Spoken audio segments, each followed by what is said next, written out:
Public history connects the community. Students are building community networks through internships, volunteer opportunities, and class projects. My internship was the restoration of 6 pairs of windows at the Public History Center in Sanford, Florida. We wanted to take these windows back to their original 1916 appearance. So all of the windows that we were able to, we fully restored them, taking them all the way down to the bare wood and then rebuilding them, and then putting the glass in, etc. The windows that were either too damaged or not accurate for the 1916 period, we actually rebuilt and replicated exact windows, the same thing.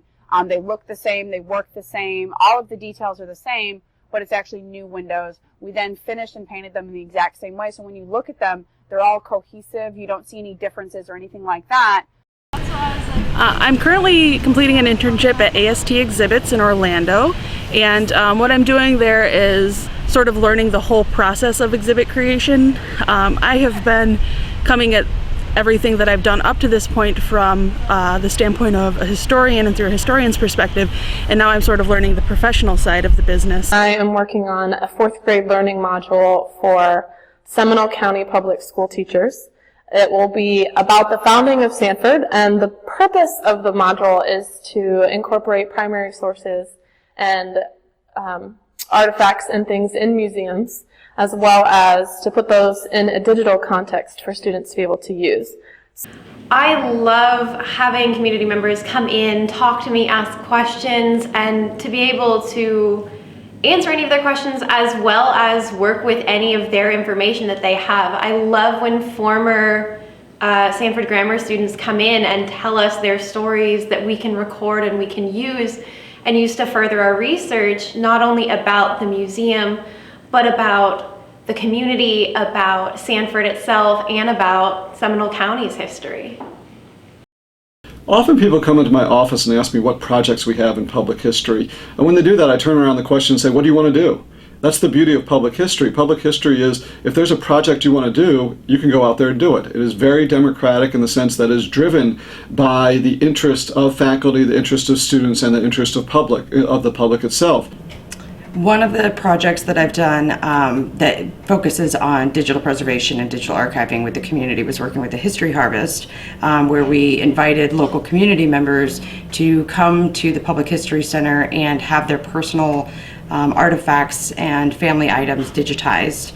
And that was a really great experience for both the community members and for the Public History Center, because we were able to learn a lot about the local community and teach them as well about a broader history from the area that they live in.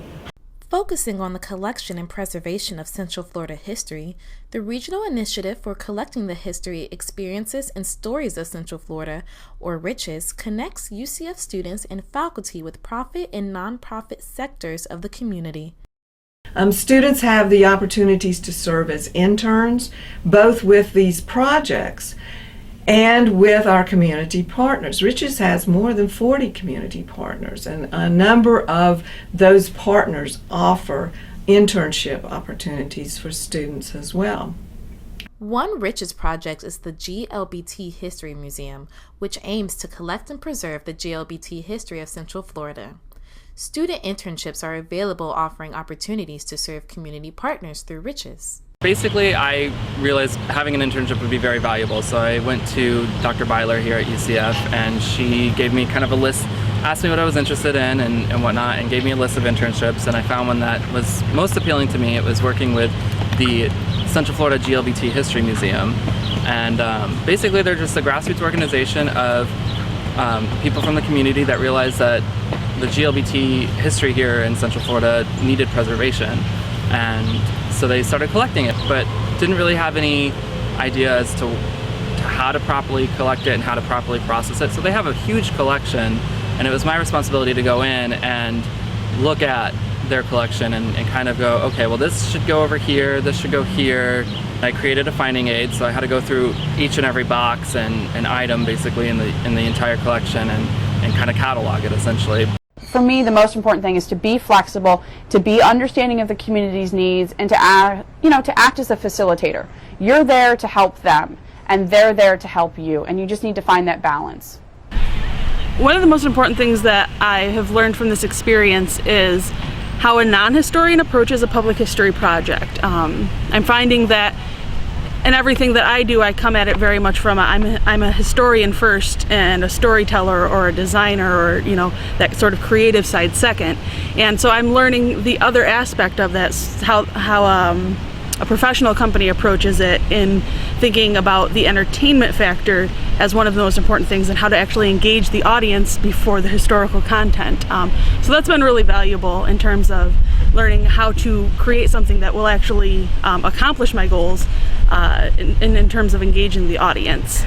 One of the most important things that I have learned about public history is the importance of communication.